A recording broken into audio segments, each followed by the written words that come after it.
سرت سبزه رخت زیبا وجودت بی بلا بادا به هر گوشه قدمان نگهبانت خدا بادا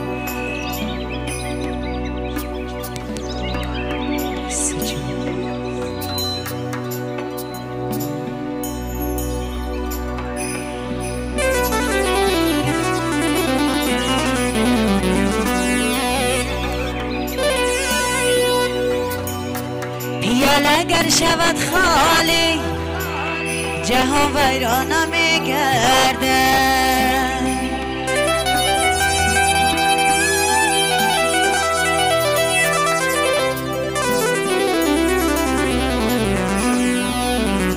به وقتی تنگ دستی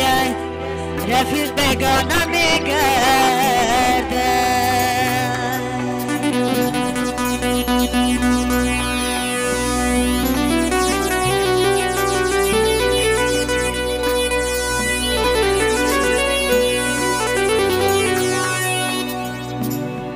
شوم صحبتی نامرد کی کامت تلخ میگردد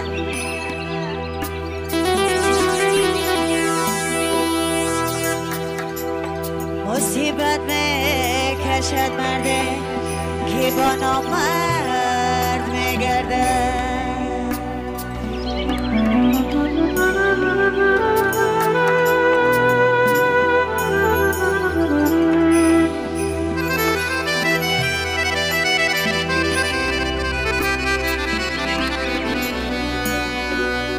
در این دنیا یکی از درد بمیره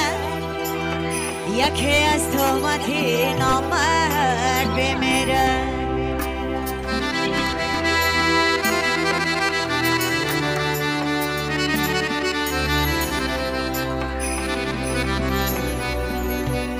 خدایا می شود آیا یکان روز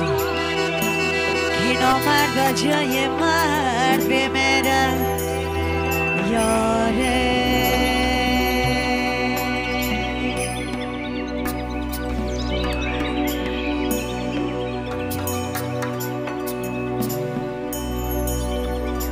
انا میسر موافقی طلبی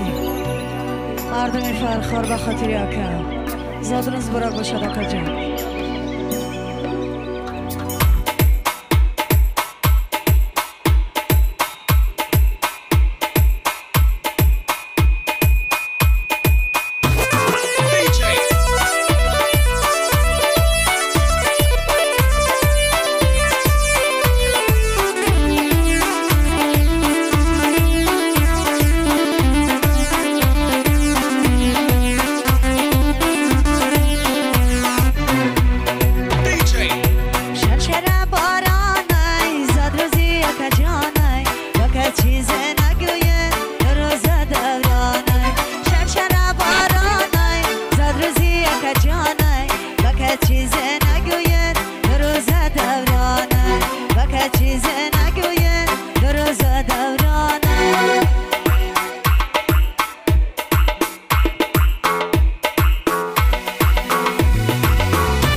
چیز نگویم